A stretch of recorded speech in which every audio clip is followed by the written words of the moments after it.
네, HSL 파트너스 이영수 대표와 함께 여러 가지 얘기 좀 나눠볼까 합니다. 어서 오세요. 네, 안녕하십니까?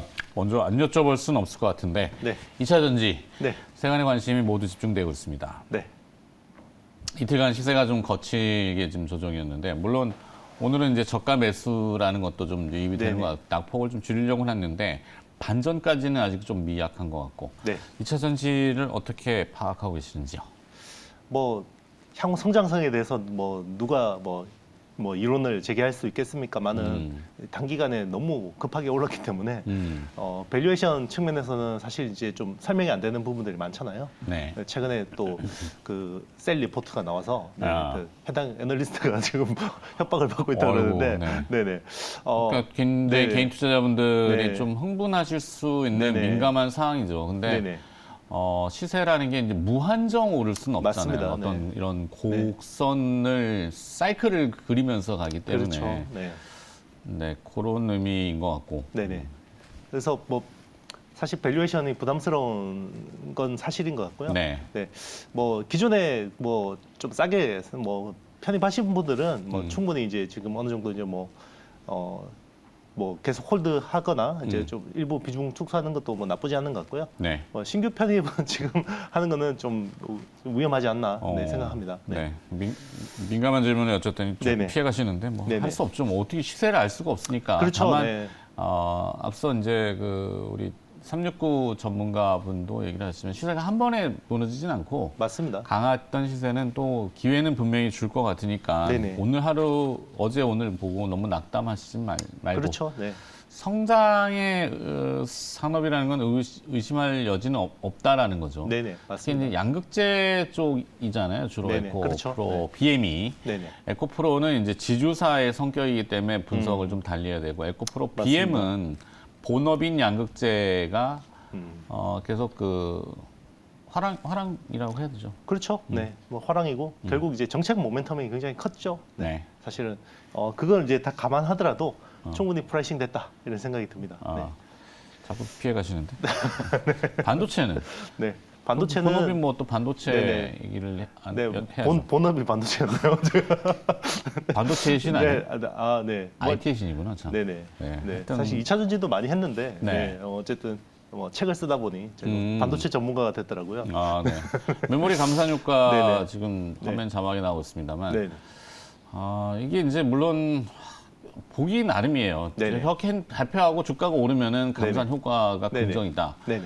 그리고 또 해외 이제 마이크론 테크놀로지 같은 경우도 경쟁 업체인데 감산을 한다니까 네네. 이것도 쌍수를 들고 반기는. 그렇죠. 그런데 오주가 안 좋으면 감산할까 이런 네네. 생각도 들고 네네. 그리고 감산이 이게 사실 복잡하다는 과정으로 알고 있는데 뭐 하여튼 네네.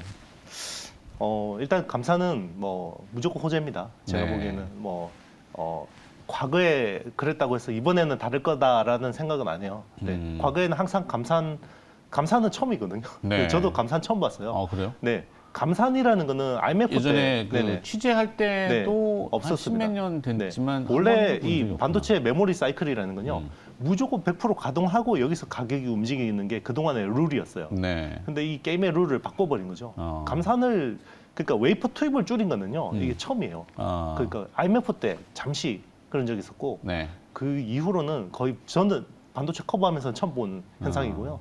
그만큼 이게 이번에는 임팩트가 있다고 보고 있고 물론 이제 단기적으로 이 감산 때문에 주가가 단기간에 뭔가 시세가 좀 부담스럽게 오르는 거는 사실인데 이게 상승 사이클로 가는 거에 대해서는 저는 의심의 여지는 없습니다. 네. 좋습니다. 네. 자, 그럼 이제 본격적으로 마련한 기업, 준비하신 기업 있죠. 앞서 네네. 타이틀이 나갔는데 네네. 결국에는 DDR5가 이끄는 성장이라고 네네. 전해 주셨는데 오늘 네네. 기업이 뭐예요?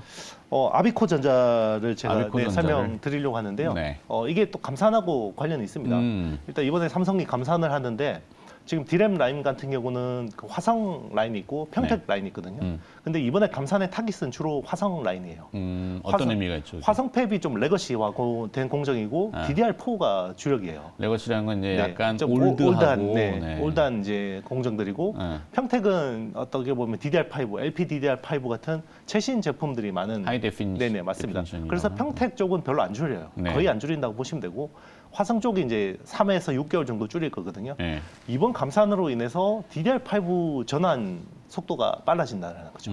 그래서 지금 DDR5 관련된 좀 수혜주들이 많이 좀 움직이고 있는데 그 중에서 가장 좀 핵심 수혜주라고 하는 회사가 아비코전자라고 볼 수 있는 겁니다. 아비코전자. 네. 두 번째 질문으로 가야 되는데 네네. 하여튼 근데 그래서 왜 아비코전자가 수혜냐라고 네네. 물어보고 싶은데 뒤 질문이 있으니까. 네네. 아비코전자는 이제 수동 소자를 하는 회사입니다. 몇 이제, 번 하셨던 네. 것 같아. 네, 보통 이제 그 3대 수동 소자라고 그러면 MLCC 같은 커패시터, 그리고 이제 그 인덕터, 그리고 저항 요 세 개가 3대 수동 소자인데 네. 이제 커패시터는 좀 규모가 큰 회사들이 합니다. 뭐 삼성전기나 무라타나 TDK 같은 업체들이 하는 거고, 약간 이제 그 인덕터하고 저항 쪽은 약간 이제 아비코전자 같이 좀 이제 중소 기업들이 좀 담당하는 아이템인데, 네. 아비코전자는 이제 여기서 인덕터 중에서 메탈 파워 인덕터라는 걸 지금 해요. 뭐 수동 소자, 캐패시터, 뭐 네. 커패시터라고 써 네네. 있는데 인덕터, 저항 하나도 몰라요 사실. 네. 일반인들이 어떻게 알아요? 이거? 네, 능동 소자라는 게 반도체고요. 네. 반도체는 자기가 액티브하게 움직이잖아요. 네. 이 반도체를 보조해주는 부품이에요. 회로를 구성한 데 있어서. 그러니까 이제 어떻게 보면 그 약간 깨소금 같은 거 생각하시면 돼요.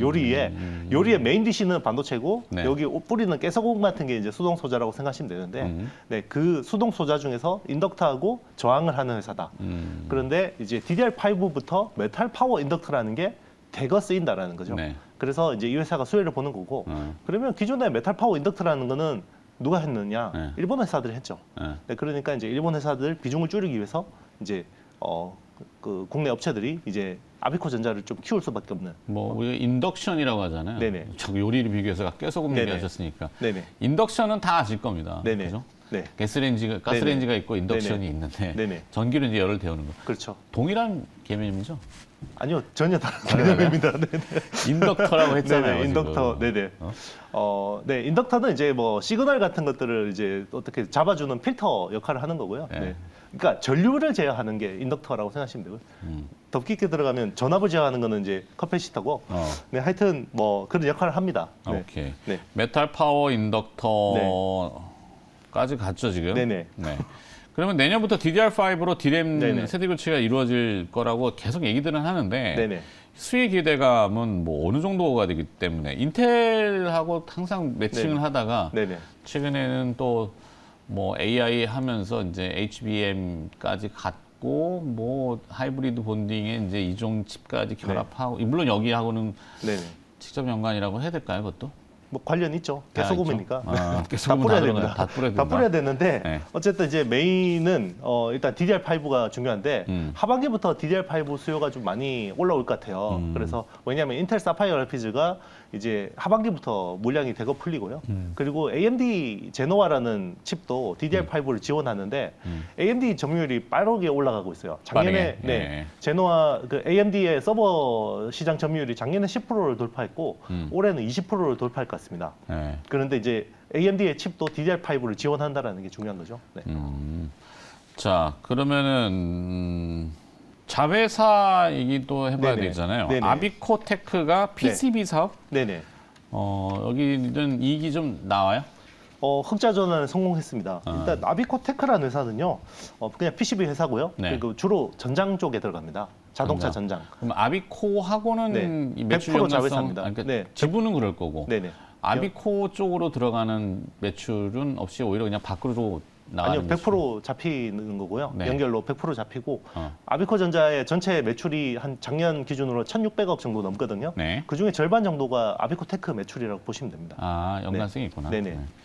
그래서 일단 이제 그 성장 궤도로 진입했고요. 사실 그 아비코테크를 인수를 할 때 법정 관리 상태였어요, 회사가.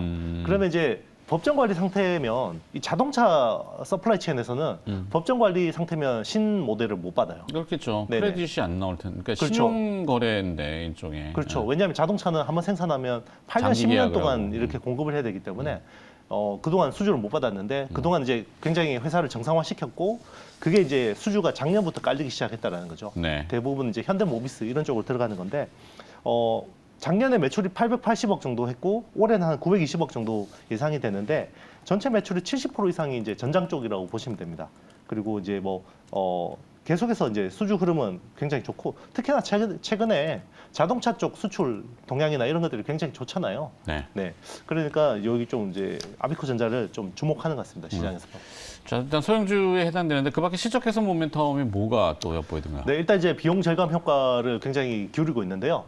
베트남에 이제 공장을 만들어서 이제 좀 부가가치가 낮은 것들 있잖아요. 주로 이제 시그널 인덕터 쪽하고 저항 이런 쪽으로 많이 이전을 했고, 요게 비용 절감 효과가 큽니다. 네. 베트남 직원들 임금비가 국내에 비해서 10분의 1, 7분의 1 수준이기 때문에 비용 경쟁력이 강화되고 있고, 또 하나 포인트가 있어요. 뭐죠? 최근에 그 MLCC 쪽이 재고 소진이 되면서 그 업황이 반등했어요. 그래서 중국 그 MLCC 업체들 같은 경우는 4월부터 가격을 인상을 했거든요.